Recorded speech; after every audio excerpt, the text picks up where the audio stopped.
2001년도 청년 대학생 수련회 때 죽은 자 가운데서 살아나신 후에야 성경과 및 예수의 하신 말씀을 믿었다는 요한복음 2장 말씀과 예수님의 부활이 역사적 사건이라는 것이 온 교회를 강타하면서 전 교인이 부활을 전하기 시작했어요.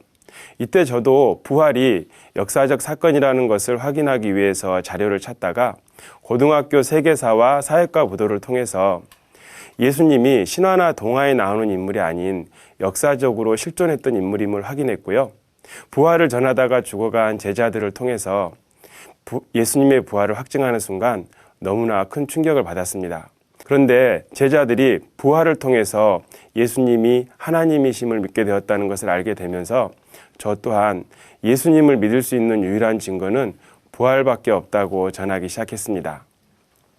2001년도에 시작된 이 부활의 말씀은 멈추질 않고 끊임없는 반복의 반복을 거쳐 그 반복의 시간이 무려 13년이 흐르고 있었어요. 목사님께서는 부활은 기독교의 심장이라고 하시면서 모든 성경을 부활을 통해서 풀어주셨습니다. 부활로 예수님이 하나님이심을 믿을 수 있다는 것, 부활로 모든 성경을 믿을 수 있다는 것, 부활로 십자가에서 흘리신 예수님의 피가 하나님의 피라는 것 등등 모든 성경을 부활을 통해 풀어주셨습니다. 월요일 새벽부터 주일 예배까지 총 10번의 예배고요. 1년이면 520번, 13년이면 6,760번이에요. 이 6,760번 예배의 중심 말씀은 오직 부활이었습니다. 단 한 번도 부활이 중심이 아닌 적이 없었습니다. 하나님이 모든 사람에게 주신 유일무이한 증거, 부활 앞에 꼬꾸라지기 시작했습니다. 이 세상에서 6,760번의 예배를 한 가지 주제로 한 번도 거르지 않고 끊임없이 반복할 수 있는 교회는 없을 것입니다. 언젠가부터 중고등부 학생들도 이 부활 사건 앞에 하나둘씩 모이기 시작했어요. 그리고 부활이 역사 속에 있었는지 확인하였고요. 엄마 뱃속에서부터 무의식적으로 믿어야만 했던 예수라는 인물에 대하여 객관적 검증을 시작하였습니다. 지, 정, 의라는 인격을 이용해서 확인하고 생각하고 판단하고 결정하는 중요한 절차를 거치기 시작하였어요. 그리고 결국은 역사적 사건 부활과 제자들의 죽음을 통해서 예수 그리스도 앞에 굴복하기 시작하였습니다.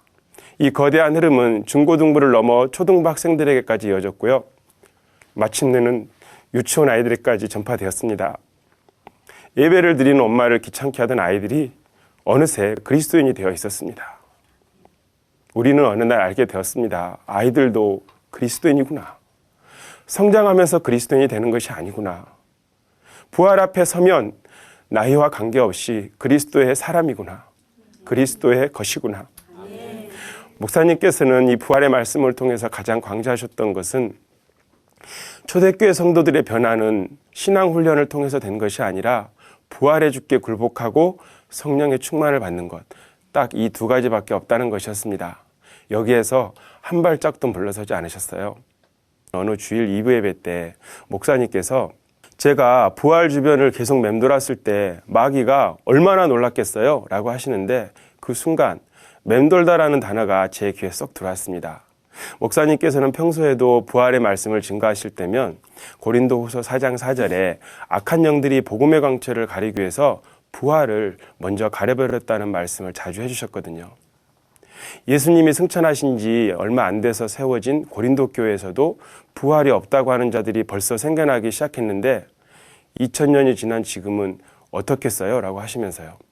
그날 제 머릿속에 목사님께서 부활을 딱 잡으시더니 13년 동안 1년 365일 하루도 빠짐없이 부활을 선포하셨던 것과 악한 영들이 온갖 수단과 방법을 가리지 않고 지구 맨 밑바닥에 부활을 감춰두고 그 누구도 찾지 못할 것이라고 자신만만해하고 있다가 기겁하는 모습이 상상이 되어지더라고요.